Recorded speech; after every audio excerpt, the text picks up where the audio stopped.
All right, I want to warmly welcome you to this third ambulance webinar, as I'm the one opening up the room, and Lars Erik Spanberg will be the one formally welcoming you to this event, which we hope you will find useful as you come into the room. Let me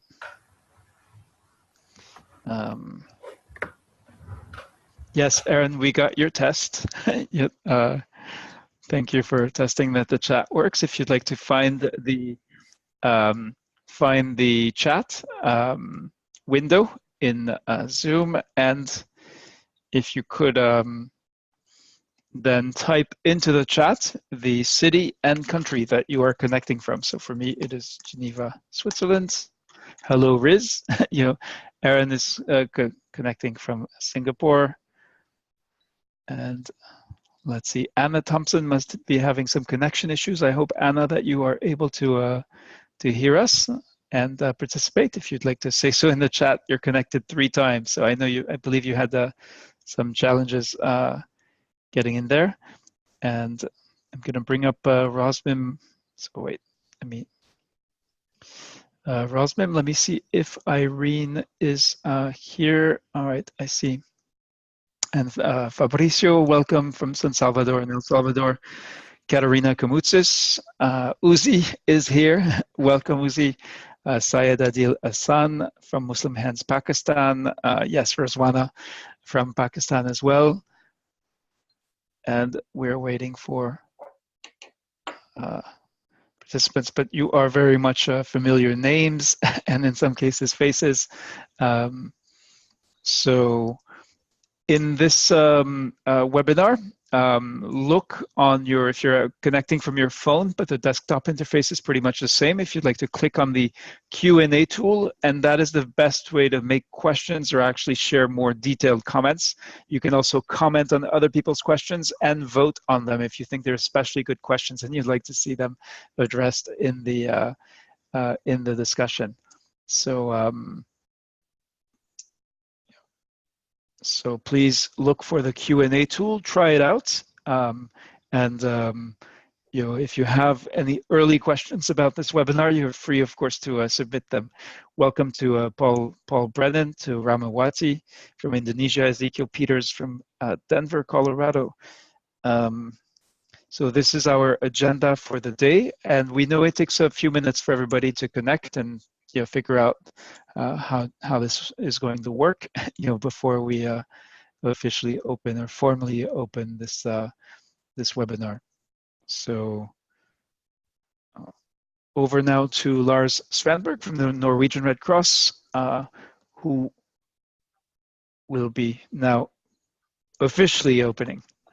Great, thanks, Reda. Warm welcome and good afternoon from chilly and snowy Oslo.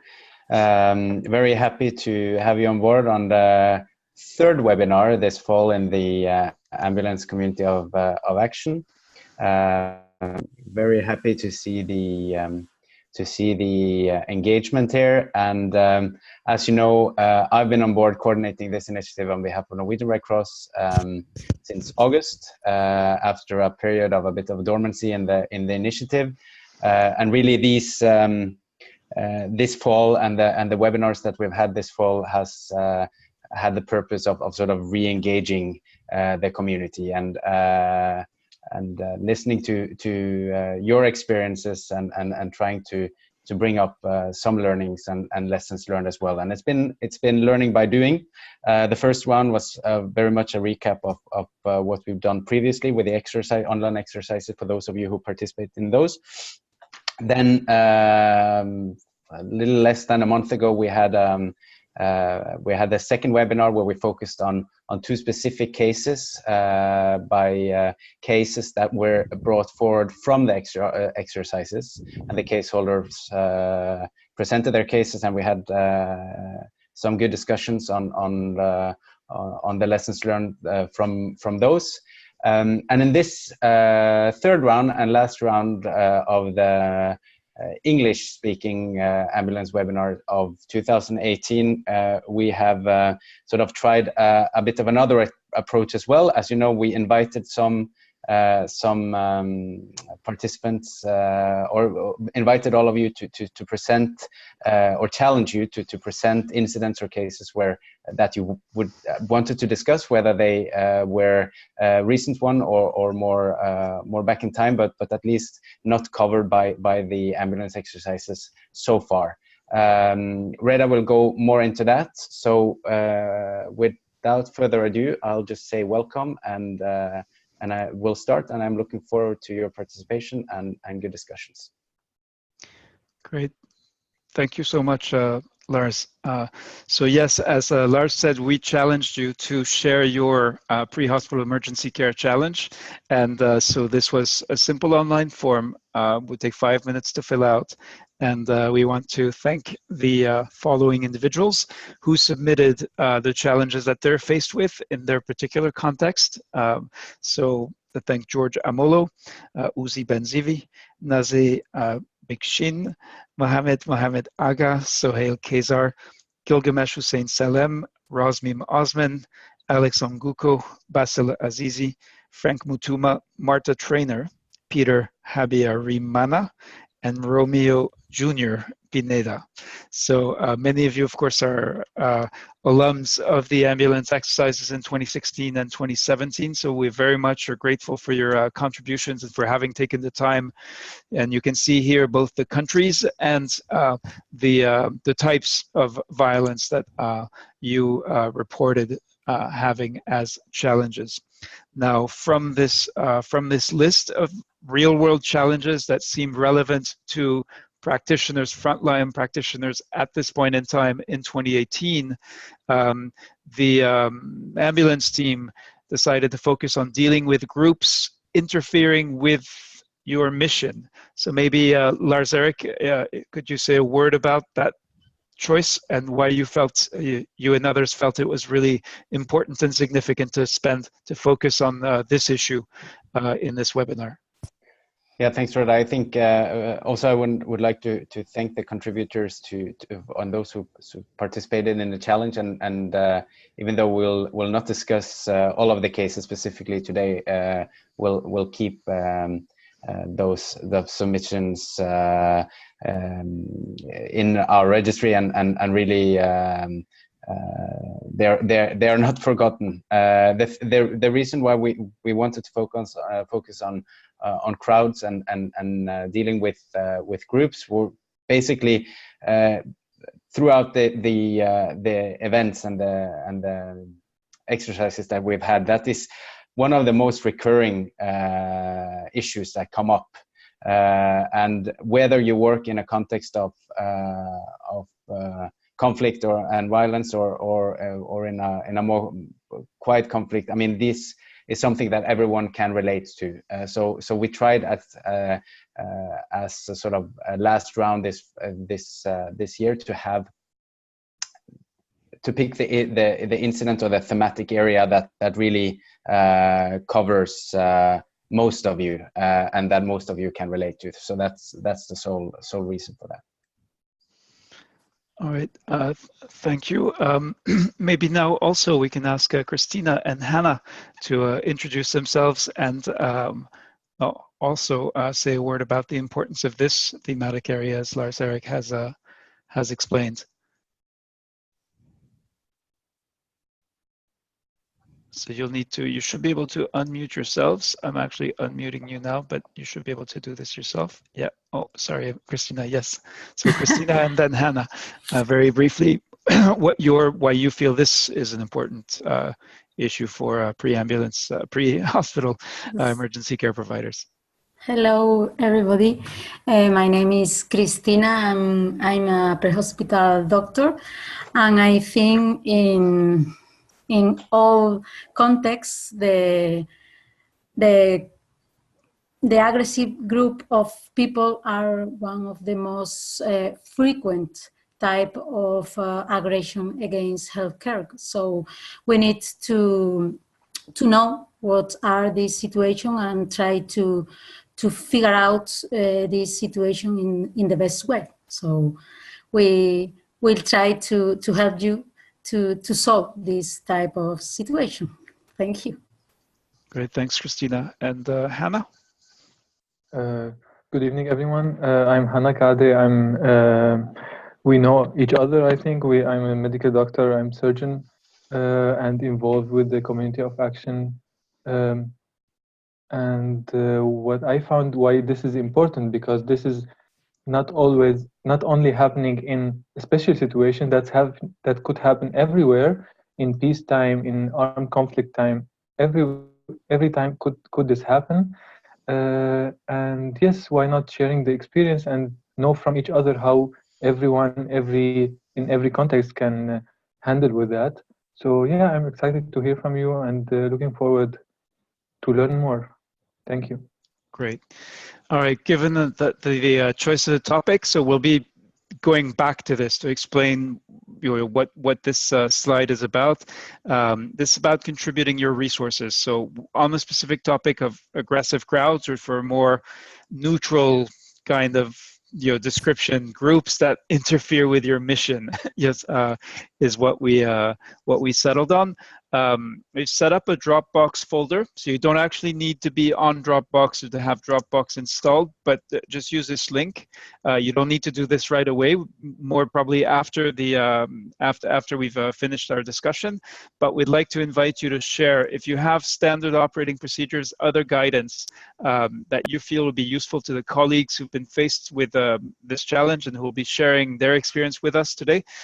We'd like to invite you to do so. So I'm going to share the Dropbox link if you want to make a note of it. It should be very simple. You just click on the blue button, choose files, and upload whatever you've got that you found useful in your work. So don't send us everything in your organization. Make sure you have the authorization, the right, that it's okay to share with other practitioners in this way.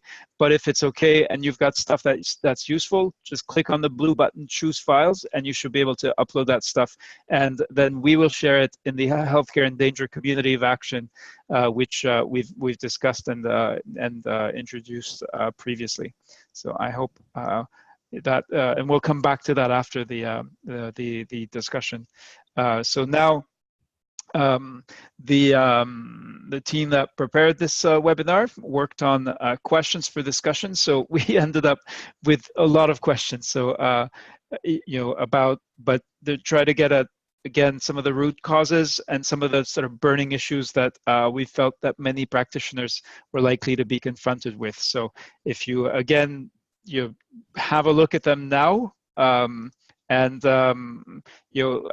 Erik, if perhaps you'd like to go through them, because we'd like to invite you to keep these questions in mind as we move through the discussion. Oh, you're muted, so let me unmute you. I'm muted. Here we go. Yeah. Here we go. Sorry. I can read through the questions, and these are both related to. I think if we look in the crowd thematic area, in a wider sense, some can be more related to a violent crowd, but you also have crowd situations where, as we will see in some of the examples, I mean, you can have family. I mean, the aggressivity is not necessarily the problem, but people taking the situation into their hands as well, and outside sort of the control of the emergency workers, and that is also something that we're covering today. So the first question relates to operating in violent environments, and how do you or your organization evaluate risks at the moment of dispatching the ambulance? What questions are asked by the dispatcher at the arrival on the scene while providing assistance when on the scene? Are there any specific signs to be aware of? And then we're thinking, when you come to a scene, what about a situation where the crowd suddenly disappears? Are there specific signs that you should sort of take into consideration and that you are noting and have learned throughout your work? And second question relates to what mechanisms are in place to coordinate with other first responders and ambulance providers. Do you or your organization use the police escort? What coordination exists in this regard, and how can this influence the perception of your services? Do you or your organization keep any contact with the communities? Do you evaluate the image of your organization? In tribal and ethnic environments, do you have any standard operating procedures to ensure that you have sufficient resources to dispatch? What PPE do you have at your disposal, and what are the guidelines for its use? And ultimately, have you tried to control crowds with the assistance of bystanders? And I think that's an interesting question as well. And what are the ethical implications in this regard? Great. So keep these questions in mind when we go through the cases, and then we can show them on the screen. I assume afterwards as well. All right, thanks, Lars-Erik. So it looks like Irene Opio, who is an alum of the 2016 and 2017 ambulance exercises, and who had shared her challenges with respect to today's theme. She is not in the room, and I just reached out to her on, I've been reaching out to her on WhatsApp. She's not receiving her WhatsApp messages. So I'm afraid we're going to have to assume she will not be able to join us today. So we are going to move to the second challenge owner of the day. Lars-Erik, would you like to say a word about the relevance of Irene's challenge, even if we won't be able to hear about it firsthand? Yeah, it was a situation, a very complex situation of a collapsed building with people wounded, and at the same time people looting the building that had collapsed, and then turning aggressive towards the ambulance crowd. I'll look into the case specifically. We can perhaps return to that. I'm sending an email to Irene as well to just double check. But I suggest we move forward with the second case, and then we can return back to that one, Reda. Okay, so it looks like Rosmin Osman has a challenge with. Let me see if we can with his audio. So Rosmin, are you able to speak to us? Hello? Hello? Yes, hello? Yes. Mr. Reda, sorry. Okay, for this one, I can speak English not well. I just can speak just little bit. So, Mr. La, can you help me for this? Sure. Yes. Rosman, do you want me to read through the case that you submitted, and then Reda could try to ask you some questions afterwards? Yes. Okay. So Rosman Rosman's case. She sent a short description of the incident. And it says that she has handled a crash event where it involves a victim and a 1-ton truck that has been knocked out and overturned as a result of breaking the electric pole. And upon arrival at the scene, many civilians were close to the collapsed vehicle. And after checking the condition of the victim, it was found that the victim had no breath and no signs of life. The victim suffered severe headache in the head that resulted in many severe bleeding. The victim was removed from the vehicle with the help of from the public, and they have handled the victim without following the necessary steps. And then obviously the challenge was to ensure the safety of the victim within this big crowd that was surrounding the accident site, and knowing the steps on how to handle the victim within this within the situation.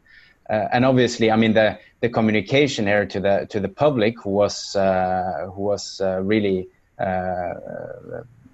crowding up around the site and then complicate the work of the ambulance. And this goes to how we as humanitarian workers or emergency workers, the messages that we want to convey to the public as well, that they need to keep away from the site before a qualified team arrives. So That is sort of the summary. I don't know. Do you want to add anything, Rosmim, regarding that in terms of how you felt the crowd was hindering your work when you came to the scene? Again? Would you be able to do you want to say anything more regarding the situation and how you felt that the crowd was sort of hindering your work as an emergency worker when you came to the scene? No, that's the So Rosmim, can I ask you to speak? You must have a microphone either on your phone or your computer. Can you get very close to the microphone and speak very loudly? Okay. Yeah. And I have a specific question for you. It's fine.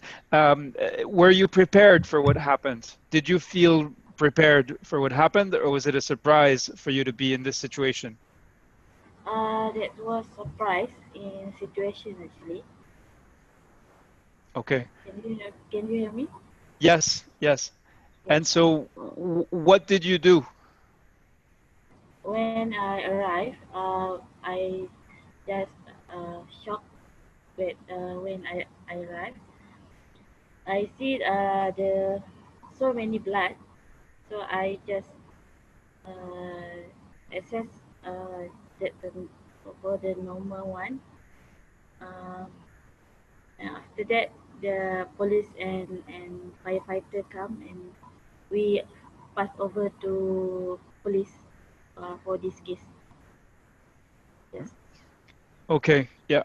And did you have any idea did anyone warn you, or were you informed through your communication with before getting to the scene that there was a problem of this nature that the crowd would be interfering with your purpose? Again, Mr. Reda? So so you had no idea that you would find this situation before? Yeah. Right. So, and was it expected that you would call on the police for assistance in that situation? Or was that also something that was not expected or a surprise? Yeah, right. I don't understand actually. Can you repeat? Okay. So you said you called on the police for assistance? Yes. And is that the way you usually do things, or was that? Yes. We are called the police for assistance. Okay. And did that actually? Were you successful then in providing assistance to the accident victims, moving them out with the support of the police? Yes. Okay. All right. So if there are questions from the attendees about the situation, just so we understand clearly what happened, the sequence of events, please use the chat. Yes. And if you have, yes. All right. And Aaron Lim has asked a question, but we may want to, let's bring him into the panel. So I see two Aaron Lims. I'm going to bring both in. If you'd like to, so. Yeah. And Aaron, you've asked a question, but not in English. Yes. So unfortunately, I don't know if Rosmim is able to see the question. So I've brought you into the panel, and if you'd like to comment, I've unmuted both Aarons. I don't know which one is the microphone you're actually using. Aaron, are you able to speak to us now? And what is your question for Rosmim? Sorry, can you hear me? Yes. Okay. So basically, I kind of just rephrase what you said, but in a way, I think she probably will be able to perceive. I think she's speaking in Malay, right? So I try to translate, and hopefully she understood that. Okay. Can you say your question in Malay and then translate for us Rosmim's response? Okay, so I don't speak Malay, but yeah, basically I put a Malay question over there already. So basically it was whether the police assistants actually helped with the crowd control, or did they actually like create more of a difficulty in managing the crowd itself. Because after all, we are all like in uniform when we're on the ground. So I was just wondering whether public perception would have been a possible factor in play right there. Roswin, do you understand the question, and are you able to answer that? I understand that question. Okay, and okay, so Aaron, you do not speak Malay, but you can write it, or you were able to write this question. Yeah. I use Google Translate actually. Okay, okay. Yeah. All right. Okay, let me see. So a comment from Syed Adil Hassan. It should be priority that the accident scene must be secured. This is undertaken with the patrol vehicles, blue rotating lights, headlamps, and hazards. So, Rosmin, were you able to secure the accident scene following this initial, once you were on the scene?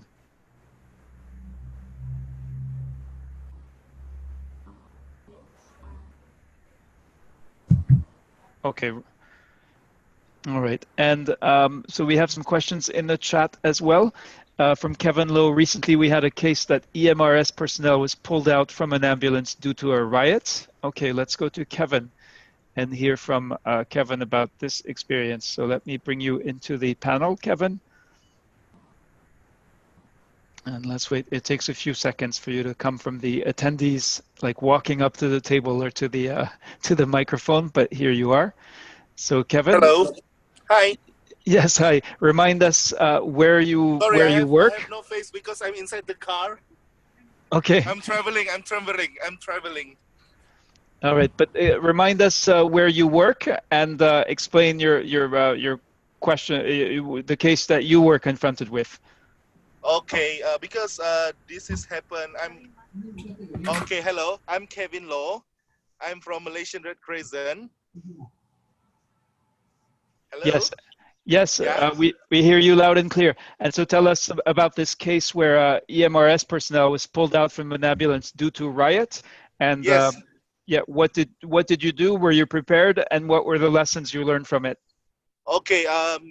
This is not happened to me, but actually it's happened with the fire department. It is the ambulance service for the fire department. This has happened in Kuala Lumpur. I think last few days. Okay, there is a riot in the Hindu temple. So the ambulance with the fire truck come in to apa padam sudah tu? To put out the fire from the vehicles. So suddenly there is a group of people pull out the EMRS personnel from the ambulance.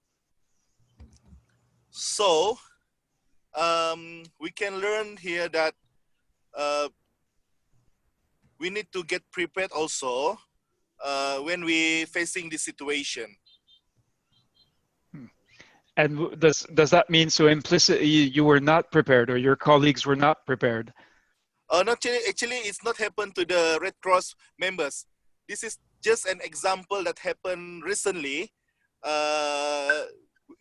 in this incident. Okay. Yeah. And do you have in the Red Cross a standard operating procedure or training that addresses that possibility, that potential problem? Because I think this is the first time happened in Malaysia when the rescue team was pulled out and the EMRC personnel was hit by the people. Yeah. Okay. So obviously you were not. There was no there was no prior reason to be prepared. And actually, this is one of the things we were hoping would come out of this discussion. Is really. If you answer the question, have you faced any similar situations, such as what Rosmim has shared or what Kevin Lowe has just shared? If you have, please tell us, we're interested in the lessons learned and how your organization, your team, you personally are now better prepared and have, what you've strengthen your capacity and your awareness of these issues.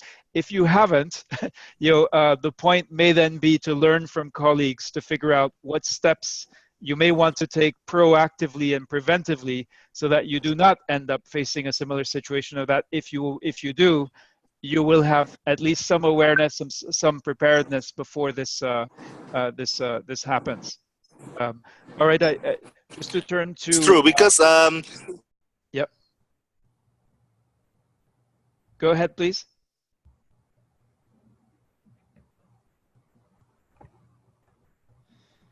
All right, I thought there was, it sounded like there's an interesting response, but the microphone seems to have cut off.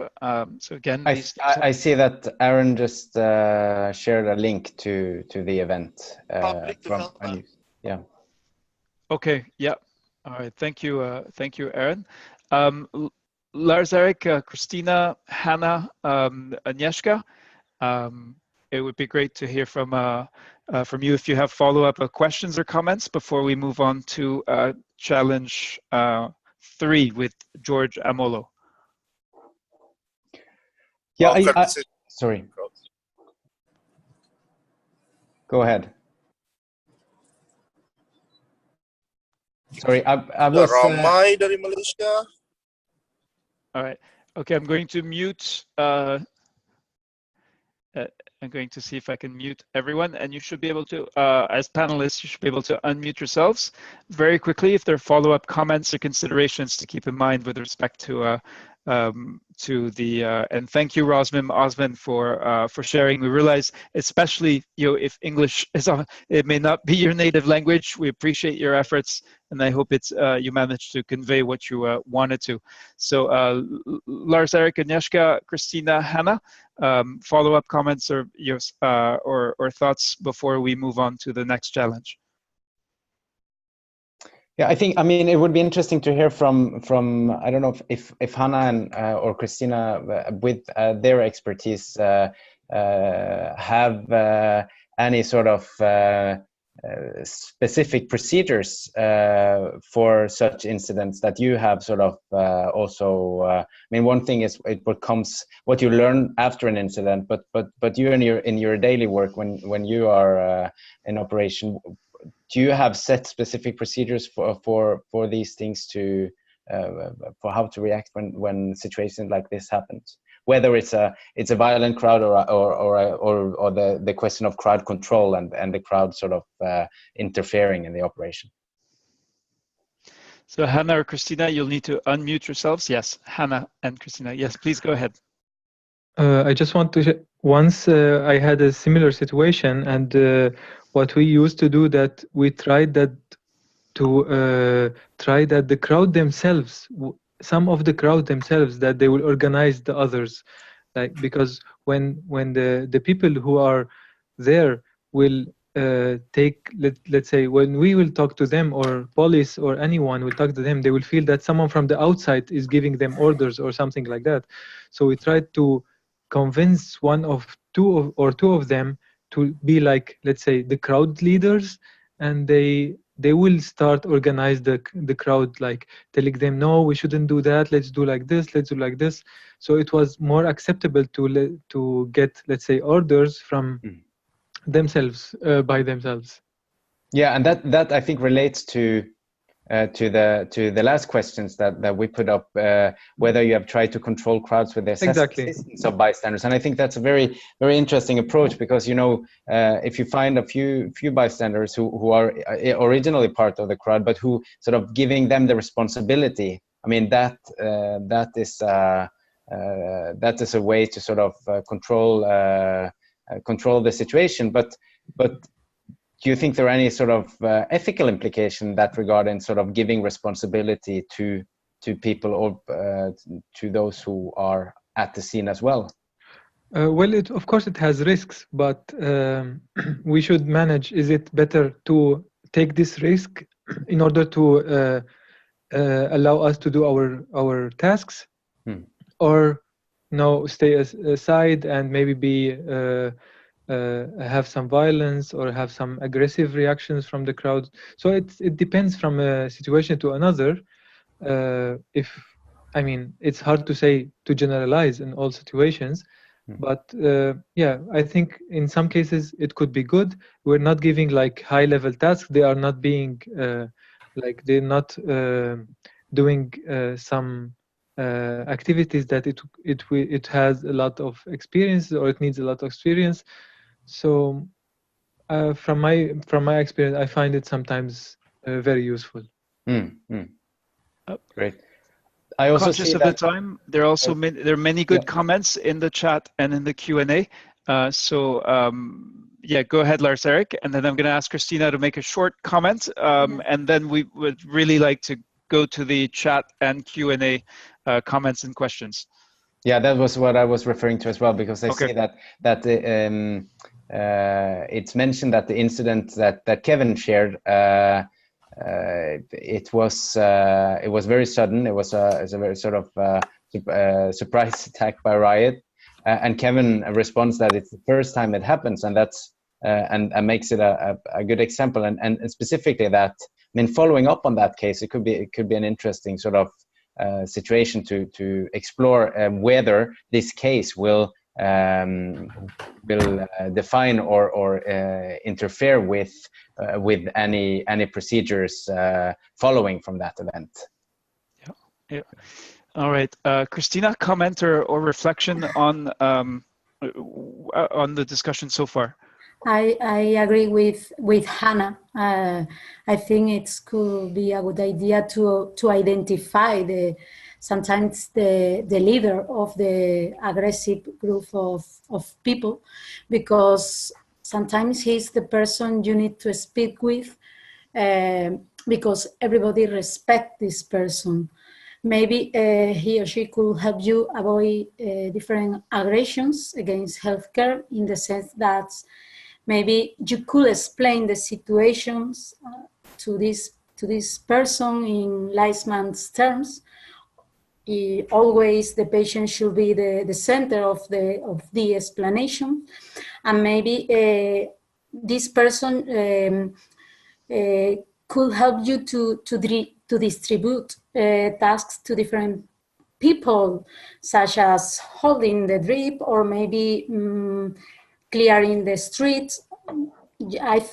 From my point of view and my experience, when people are doing tasks, minor tasks, they feel useful, and sometimes they are not hitting you.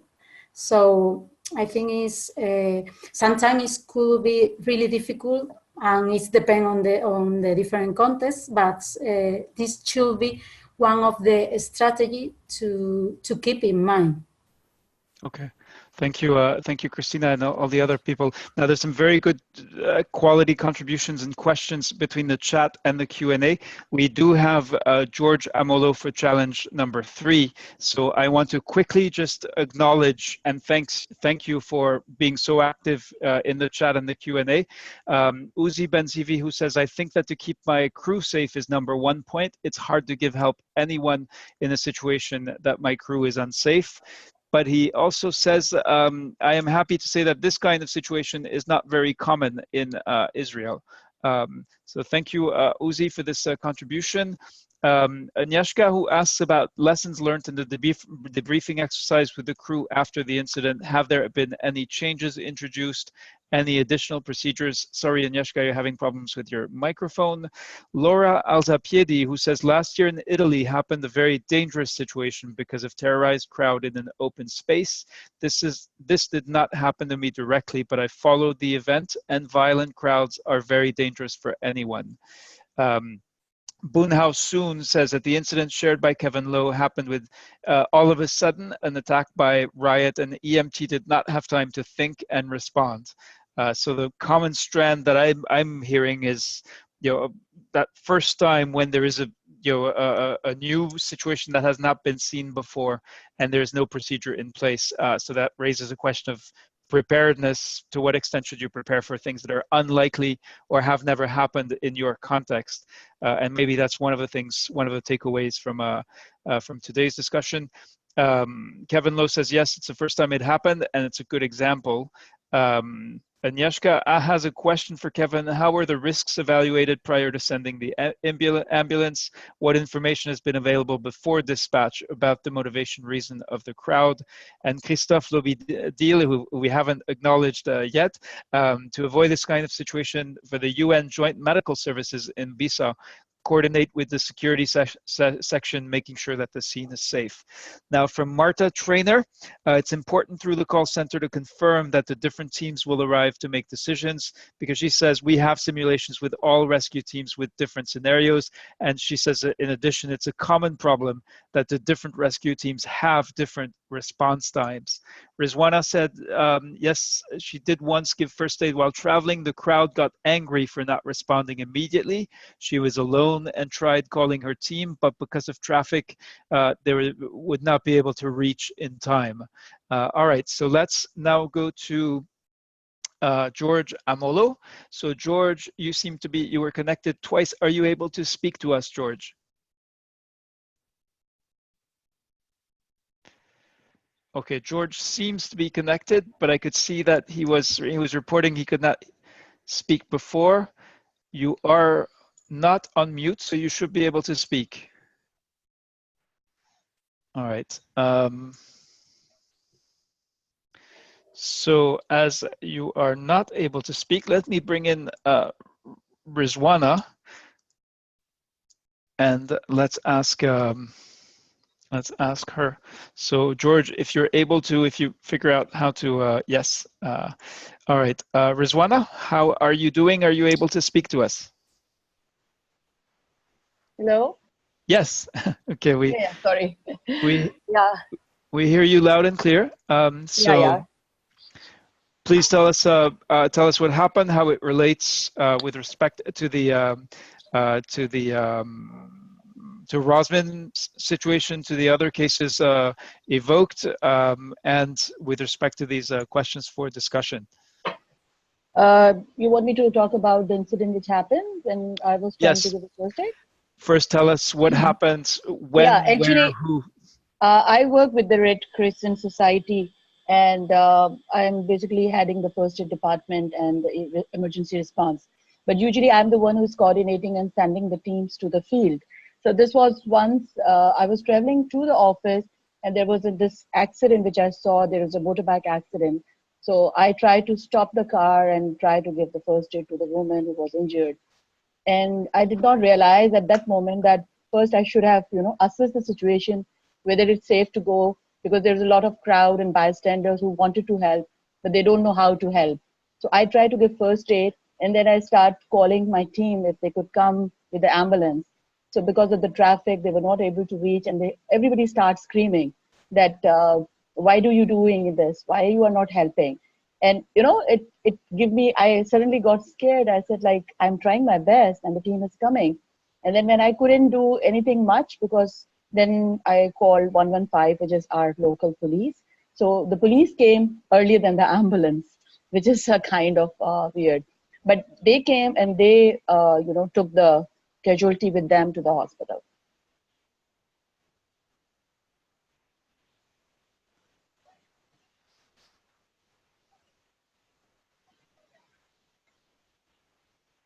Reda, you're muted. Yes, sorry about that. Rizwana, are you, are there actually any rules with respect to what you can do as a first aider outside of your professional role, or is that a gray area? It's still a gray area because Yes. there's not a lot of coordination happening with the type of response we are looking for, and we are still in the phase of working with the pre-hospital care, and we are still in the process of creating a kind of collaboration with the police and the ambulance service where all of them can work as a one team. Can you talk about, I mean, what was the nature of the misunderstanding, and how does your organization keep sort of contact with the communities, or with the, were there any dynamics there that were relevant in terms of understanding why and how people responded negatively while you were trying to help? I think the basic concept is like everybody was expecting the ambulance to arrive and not realizing there is a lot of traffic because, in where I'm working, which is Karachi, it's a metropolitan city with a lot of population, we have traffic, and people usually don't give way to ambulances. So they usually think that, the people are trying to get way because of its ambulance, and it then might not be in an emergency. So that might be the case. The ambulance, which I was trying to, ask my team to come with the ambulance and take this casualty. So that might be one of the reasons the team cannot reach in time to take the casualty with them. And the crowd was getting angry that if I'm there, if I'm, acting as a first aider, so they're expecting a lot from me being alone, because I was not ready to take the casualty in my car to the, the hospital. Yeah. So, and is there anything in your training or your previous experience that sort of prepared you, how you respond, how you approach? What do you do when people start responding negatively, when they expect more than you're able to provide at a point in time? Usually during the training, we were being told like, you need to calm and always never act alone. You always try to assess the situation, whether it's safe for you to go in such situation and give first aid without having a backup support or without having your team or at least somebody to, help you. And even in that time, a very funny and weird thing happened because I parked my car at one side and I came on the road because I wanted the dam to, the casualty to take on one side and start giving, because all of the traffic was blocked.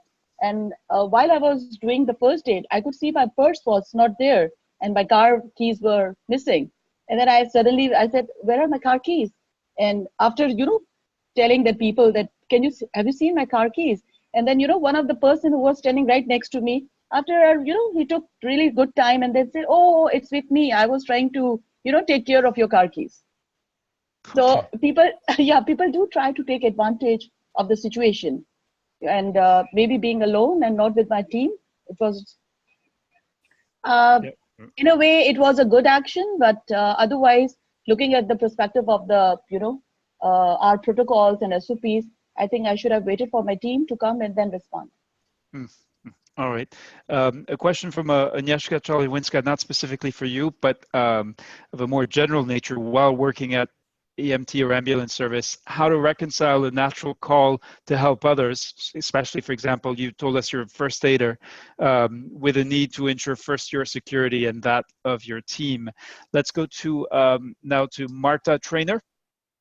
And so Marta and I have never met, but she has been very active in previous scholar exercises. And Marta, if you may need to unmute yourself.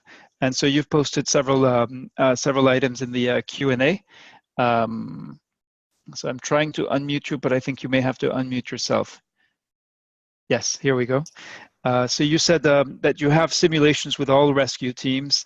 Said in your experience, it's a common problem that different rescue teams have different response times, which was an issue that several people have mentioned, and that it's important through the call center to confirm that the different teams will arrive to make decisions. So what is your what would you like to comment or share your insights and reflections on the discussion so far? Hi everyone. I'm just want to say we are in another time related to the technology, and we can use and check before arrive if there is all the teams in place before take the risk. And I think we can use everything for that and try to suggest our, our managers. Maybe you can wait you can wait just one street before and try to check with the firefighter teams, with the police, and just go there if the zone is already security. It's in the environment security. Because for us right now, it's hard to be in front the line. The people are very aggressive sometimes, and we cannot contain all the people when we are two people at the team or 3 people at the team. We need to try to reduce the risk before arrive at the scenario. And we try to do simulations for reduce that kind of risk and talking each other with all the rescue teams. Thank you, Marta. The simulations or the guidelines or the how you do these simulations, are there any documents that you could share with this group through the Dropbox functionality, or just by sending them to us by email or whatever works? But are there resources that you have that you feel would be useful for some of the some of the people we've heard whose ambulance organizations had never been confronted with some of these situations? I will ask to share that kind of document from my emergency medical service and share with all of us. All right, thank you very much, Marta. And the same call to everyone else in the room. If in your organization you have training, simulations, guidelines, SOPs, anything else that could be useful to the colleagues we've heard who in some cases faced very extreme situations for the first time and were not prepared, yes, that would be, of course, very useful to share your experience. So we now have 9 minutes left in this webinar. You see the question before you: have you faced any similar situations to those described today? So I'd like now to turn to everyone else in the webinar, and you should see a button to raise your hand. And really, it's if you have faced, tell us about it. If you have not, yes, tell us if you feel it would be, how your organization, your team, yourself may be able to,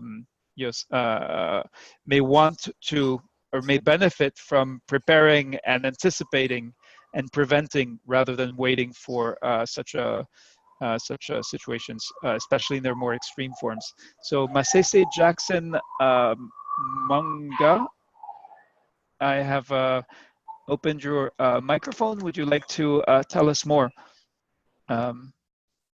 Respond to the either to the discussion or to the specific question that is now on the screen. You should be able to speak to us. I've just tried to. You may need to unmute yourself. Okay, I'm trying to unmute you, but it doesn't seem to be working. And if there are others who would like to raise their hands, yes. Okay, so we have Opofa F5 Youth. We do not see your name, but please tell us, what would you like to comment or share about this discussion?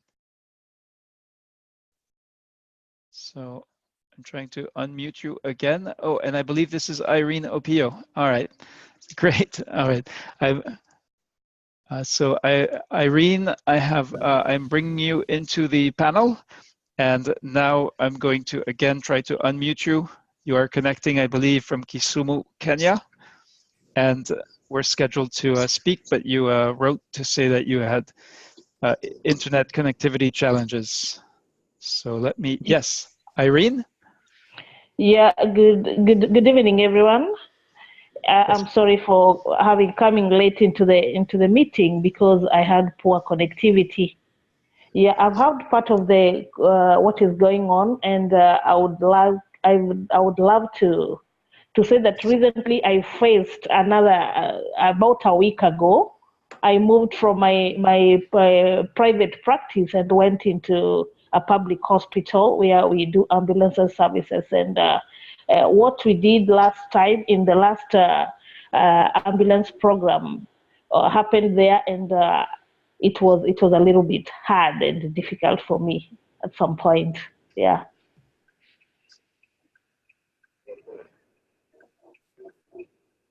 Hello? Hi, yes. Irene. Do you want to tell us a little bit about what happened? Yeah, what happened, a patient was brought in from, it was a referral from another hospital. And when the patient landed into the casualty, we landed with the patient in the casualty department, the casualty collapsed and arrested. And so the relatives came in and started beating the ambulance crew, including me, plus the doctors, plus the staff in the hospital. Police were called in, they were arrested, and later they were they were left, and they came back to the facility again, and they found us there, and they beat us up again. So that one is really a serious case. But what happens in Kisumu in Kenya is that the client is always right, and a little was done towards it, and it's still very painful. Yeah, when ambulance crew and EMTs face such violence. Yeah.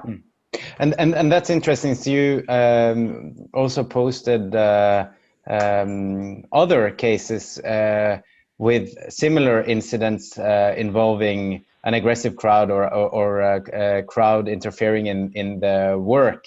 And then based on the previous situations, did you sort of establish any new routines or operating procedures that following that? And in such a case, did you feel more, although, I mean, any incident like this will have a negative impact and will not be pleasant, but did you feel that you had learned something from previous incidents that you were able to apply during this recent event?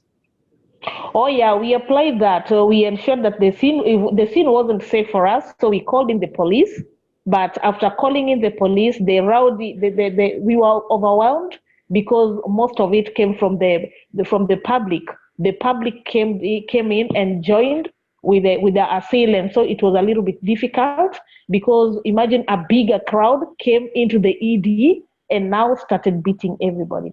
So it was as much as the police came in later, but harm had already been done.